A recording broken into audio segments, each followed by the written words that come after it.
Fala pessoal, tudo bem com vocês? Estamos com mais um conteúdo, mais uma notícia para vocês. E antes de qualquer coisa, se inscreva no canal e deixe o like, vai estar ajudando muito a gente aí. E hoje estamos aqui com o canal do Delton, todos os créditos ao canal dele. E sem enrolações, vamos ao vídeo. STF por conta da censura. É absolutamente explosivo. O STF é detonado no mundo inteiro pela censura no Brasil. Nessa análise, senta aí que eu vou te mostrar duas coisas. Primeiro, eu vou te mostrar todas as vezes em que o STF já foi detonado aqui no Brasil depois da decisão absurda e autoritária de responsabilizar as plataformas e redes sociais pelos conteúdos postados pelos usuários, o que a gente sabe que vai acarretar, com base em estudos internacionais, na censura em massa de conteúdos legítimos que vão ser excluídos das redes, especialmente os de direita, cristãos, conservadores, e especialmente quando forem controversos, ainda que sejam legais e legítimos. Em segundo lugar, eu vou te mostrar as vezes em que jornais internacionais já estão fazendo o mesmo, expondo como o Brasil do desgoverno Lula, em lua de mel com o STF, virou uma verdadeira república bananeira. É o bananil, é o varzio de Lula e do STF. Bora então para o primeiro ponto aqui, com as manchetes editoriais dos principais jornais do Brasil. E eu não posso deixar de começar pela Gazeta do Povo. Então acompanha aí comigo. Olha aí, ó. Eu diria que 80% do meu tempo. Olha, gente, para quem ainda não entende muito de imprensa ou não está mais próximo da imprensa, editorial é a opinião do jornal. Quando você abre lá um jornal, como a Gazeta do Povo, para você ler, você vai encontrar três tipos de coisas. Uma são as reportagens, que é um jornalista que vai lá e fala sobre fatos que aconteceram. A segundo tipo de coisa que você vai encontrar vão ser as colunas. E na Gazeta você vai encontrar do Rodrigo Constantino, do Nicolas Ferreira, do Marcel Van Hatten, colunas minhas, do Lacombe, de um monte de gente, Alexandre Garcia, e são as colunas, são as opiniões de pessoas que em cima dos fatos dão suas opiniões. E a terceira coisa que você vai encontrar, e vai ter normalmente um por dia ali, vai ser a opinião do próprio jornal. E o jornal, como a Gazeta do Povo, tem opinião, e opiniões como as nossas, opiniões com uma visão conservadora, cristã, sem nenhuma vergonha de fazer isso. Pelo contrário, muito firme, de acordo com as convicções, estão muito claras lá. E esse aqui é um dos editoriais. E você vê aí, As Lágrimas de Dias Toffoli. Esse foi o editorial porradeiro da Gazeta do Povo, detonando as lágrimas de crocodilo de Toffoli, detonando a censura suprema e mostrando como que os ministros do STF alcançaram seu objetivo de se tornarem os editores de um país inteiro. Ou seja, quem vai decidir o que pode ou não pode constar, o que pode e não pode ser dito, o que pode e não pode estar nas redes sociais. Esse é o papel do editor do jornal. Vale muito, muito a pena assinar a Gazeta para ler esse editorial aí na íntegra. E aí veja comigo esse que saiu agora aqui, ó. Olha aí, ó. No Estadão. Supremo bagunça as redes sociais. Isso foi o que disse aí, em resumo, o editorial do Estadão, afirmando que o STF desfigurou o marco civil da internet, criou um sistema autoritário e nebuloso e alimentou a insegurança jurídica no Brasil. O Estadão tem me surpreendido com uma série de editoriais muito críticos ao STF, embora no passado ele tenha passado pano para uma série de abusos. Bora agora para o próximo editorial aqui, ó. E senta para você não vai acreditar nesse aqui, ó. Vai ter que sentar para você não cair da cadeira quando você vê de quem que é esse próximo editorial. Olha aí, gente. STF incentiva tumulto e censura ao legislar sobre a internet. Gente, senta aí que esse editorial é da Folha de São Paulo, da Folha, opinião da Folha, que também não deixa pedra sobre pedra e diz que a decisão do Supremo é vaga e fragiliza a liberdade de expressão. Olha, gente, eu tô achando aqui que o STF está conseguindo alcançar uma quase unanimidade no Brasil. Unanimidade! Já você não quis ser uma pessoa unânime? Só que essa do STF é uma unanimidade de sinal invertido. É quase que uma unanimidade contra o STF. O único grande veículo que ficou a favor do Supremo foi, adivinhe? Ah, o Globo. Finge a surpresa. E agora vamos direto para os editoriais e matérias no exterior para ver como que a imprensa estrangeira avaliou a decisão do STF de instalar um regime oficial de censura no Brasil. Tá preparado? Bora lá aqui para o primeiro. Aí, ó. Brazil Supreme Court rules digital platforms are liable for users posts. Ou seja, o Supremo Tribunal Federal decide que plataformas digitais são responsáveis pelas postagens de usuários. Isso foi o que disse, gente, o Financial Times, um jornal aí britânico, ressaltando como que essa decisão corre o risco de atiçar tensões entre Brasil e os Estados Unidos e Donald Trump, que está lutando em favor da liberdade de expressão em todo mundo. Bora agora atravessar o Canal da Mancha, saindo da Inglaterra e bora aqui para a França. Olha aí, ó. Brazil Supreme Court makes social media directly liable for illegal content. Ou seja, Supremo Tribunal Federal responsabiliza redes sociais por conteúdo ilegal. Nessa publicação aí, o jornal Le Monde, junto com a agência France Presse, eles classificaram o julgamento como um processo inédito na América Latina e alertaram que a decisão pode aumentar a tensão entre a STF e os gigantes de tecnologia. O Le Monde, que é um dos maiores jornais da França, escreveu que o Brasil tá aqui embaixo, aqui, ó, tá por aí. O Brasil foi mais longe do que qualquer outro país latino-americano na repressão de publicações questionáveis ou ilegais nas redes sociais. Aqui, ó. O Brasil foi mais longe do que qualquer outro país latino-americano em derrubar aí posts das redes sociais considerados ilegais ou questionáveis. O Le Monde, gente, ele lembrou ainda que um juiz do Supremo chegou a tirar do X todo o X, toda a plataforma X, o ex-Twitter do ar, por 40 dias no ano passado por causa de desinformação. Foi o que colocou aí o Le Monde, que foi aí colocado também, foi descrito numa matéria da Gazeta do Povo que trouxe essa informação. Mas essa publicação do Le Monde ainda destacou que a decisão do STF torna as plataformas de mídia social responsáveis por conteúdos de terceiros que são considerados ilegais, mesmo sem ordem judicial. Ou seja, a gente está tornando a Meta, o YouTube, está tornando X os juízes do Brasil. Eles que vão julgar o que você pode e o que não pode falar, só que debaixo de alguém que pode multar eles caso eles não tirem tudo que é devido. Ou seja, eles vão tirar rodo para eles não serem multados. Bora então atravessar agora o Atlântico e vamos rumo a Nova York, para o outro lado aí do Oceano Atlântico. Dá uma olhadinha no que esta agência aí, Associated Press, disse. Ela disse, a partir de Nova York, Supremo Tribunal Federal abre caminho para responsabilizar empresas de mídia social pelo conteúdo do usuário. Isso aí é o que disse a Associated Press, que é uma das maiores agências de notícias do mundo, destacando que, dá uma olhadinha aqui, destaquei para vocês, destacando que o caso abalou a relação entre a nação sul-americana, o Brasil, e o governo dos Estados Unidos. Críticos expressaram preocupação de que a medida possa ameaçar a liberdade de expressão se as plataformas removerem preventivamente conteúdo que possa ser problemático. É evidente que é isso que vai acontecer. E vamos agora voltar. A gente atravessou o Atlântico, foi para os Estados Unidos, vamos voltar agora para Paris. Para um jornal que foi fundado em 1826, é um dos mais antigos e importantes da França. Bora aí, ó, o que ele diz? Ó? Brasil, deixa eu ver se eu traduzo para vocês pelo Google. Aí, ó, Brasil. STF aperta a regulamentação das redes sociais. Isso foi o que disse aí o Le Figaro, dizendo como agora as redes sociais vão ter que remover conteúdo imediatamente sem esperar a adesão de um juiz. Vamos para o resumo da ópera, gente. O que isso quer dizer? O Brasil, mais uma vez, vira notícia internacional por tudo que não presta. E dessa vez é por ter se tornado um país exemplo ruim. Um exemplo naquilo que torna famosas ditaduras como Coreia do Norte, China, Venezuela e Cuba. Nós importamos aquilo que tem de pior nos piores países do mundo. O Brasil se torna um exemplo a não ser seguido. Um exemplo por silenciar e amordaçar coisas. Primeiro, quais são os sinais ali de fraqueza do governo Lula que mostram um risco cada vez maior de um impeachment? Segundo, qual que é a chance real de um impeachment de fato acontecer? Bora então aqui direto para o primeiro ponto. Basicamente, gente, por que voltaram a falar em risco de impeachment do Lula na imprensa? Por 3 motivos principais. Primeiro, os vários embates do governo com o legislativo estão terminando em derrotas sucessivas para quem? Para o governo Lula. Porque o governo só sabe ganhar no STF. Em segundo lugar, há uma dificuldade de articulação crescente com o Congresso.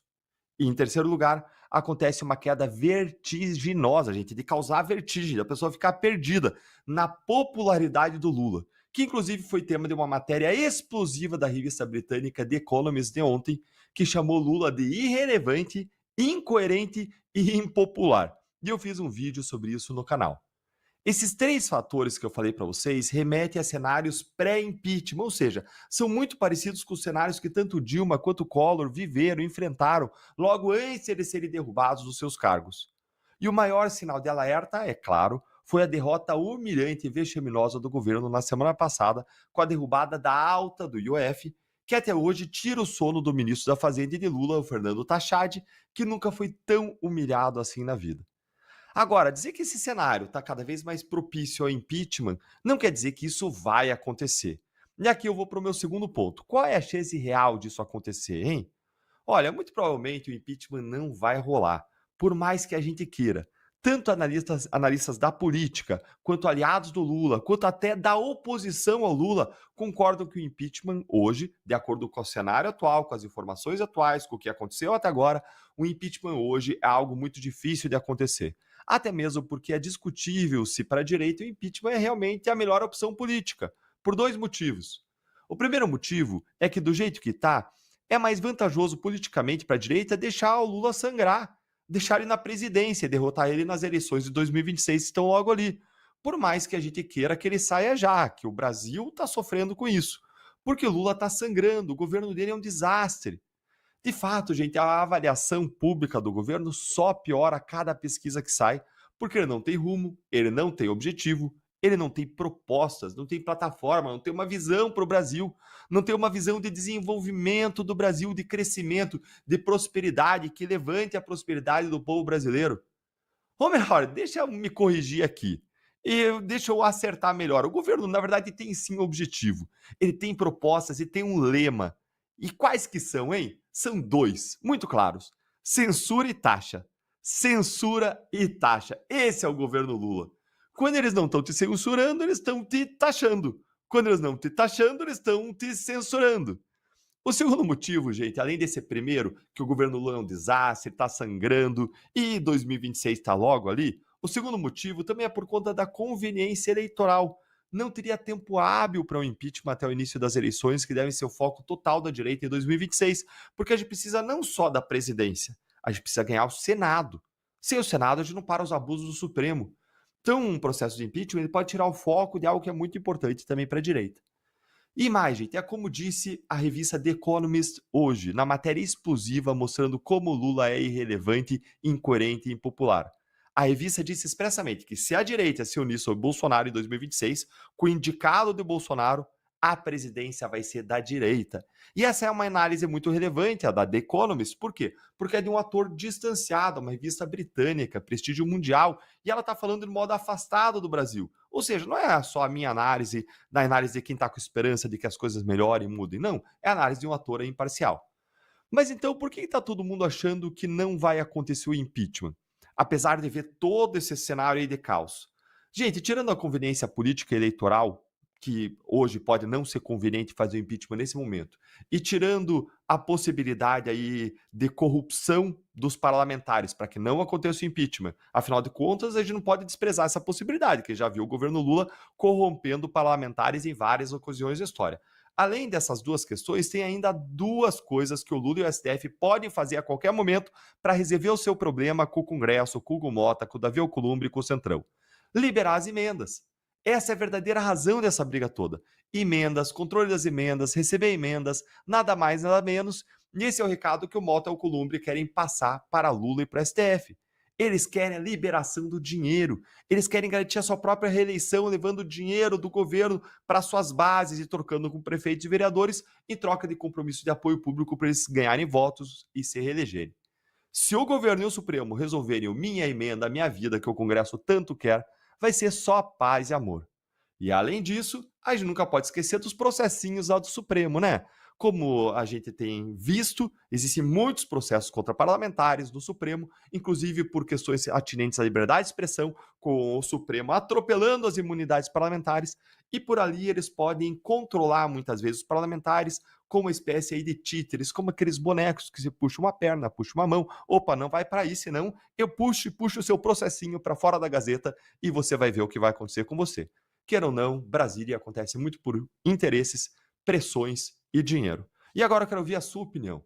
Para você, a razão da briga do governo com o Congresso são as emendas ou você consegue ver algum outro motivo para, de repente, Hugo Mota ter tirado a sua caixinha de surpresas de dentro da gaveta e ter tirado de um projeto de anistia? Será que vai contra o Supremo, contra os interesses do Supremo e ter derrubado o decreto do IOF do Lula contra o governo. O que você acha, hein? A razão é emendas para, de repente, Hugo Mota mudar completamente de postura ou tem mais alguma coisa que você está vendo? Conta aí para mim nos comentários.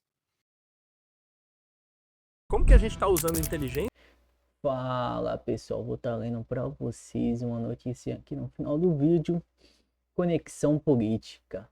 Fraude bilionária. Hugo Mota sonda Nicolas Ferreira para comandar a CPI do INSS. Sob crítica de setores da esquerda e da direita, o presidente da Câmara dos Deputados tem avaliado a possibilidade de uma resposta enérgica tanto com o Congresso quanto o Palácio do Planalto. O presidente da Câmara dos Deputados, Hugo Mota, do Republicanos do PB, avalia indicar o deputado Nicolas Ferreira do PL como relator da Comissão Parlamentar Mista e Inquérito CPMI, que vai investigar desvio do Instituto Nacional do Seguro Social INSS. A possível nomeação considera um gesto de insatisfação com o governo Lula e analisa nos bastidores após uma sequência de atributos entre o Congresso e o Palácio do Planalto. As fontes próximas à Mota confirmam a informação ao Conexão Política. A decisão ainda não foi anunciada, mas aliados indicam que o presidente da casa já admite que está prestes a escolher um parlamentar alinhado à base do ex-presidente Jair Bolsonaro, caso o governo não reveja sua postura diante o legislativo. Nicolas Ferreira é hoje um dos congressistas mais populares nas redes sociais e tem um perfil combativo. Seu vídeo criticando a proposta do ministro Fernando Haddad Fazenda sobre fiscalização tributária ultrapassou 300 milhões de visualizações. As ações audiovisuais abriram uma onda de desgaste ao Planalto.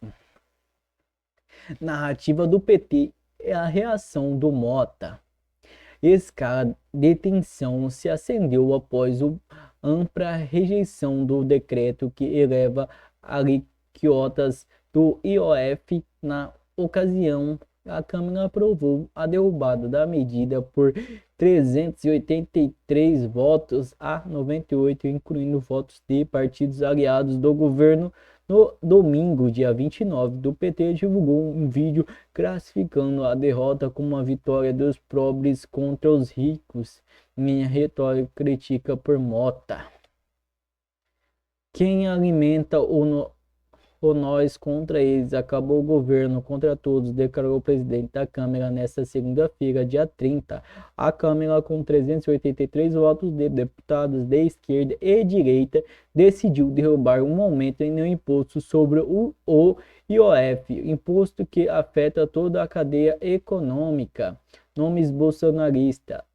O desgaste fez com que o Hugo Mota, que antes buscava o nome de Centrão para relatar a CPMI, passasse a considerar um parlamentar com forte identidade bolsonarista, além de Nicolas Ferreira. Nomes como Alvair de Mello, do PP, também passa a circular nas articulações e o alto do requerimento que visa garantir retomada do mandato do Eduardo Bolsonaro do PL, mesmo residindo nos Estados Unidos. Então é isso, pessoal. Muito obrigado a todos por assistir até aqui. Não se esqueçam de se inscrever no canal e deixar o like e ativar o sininho. Até a próxima!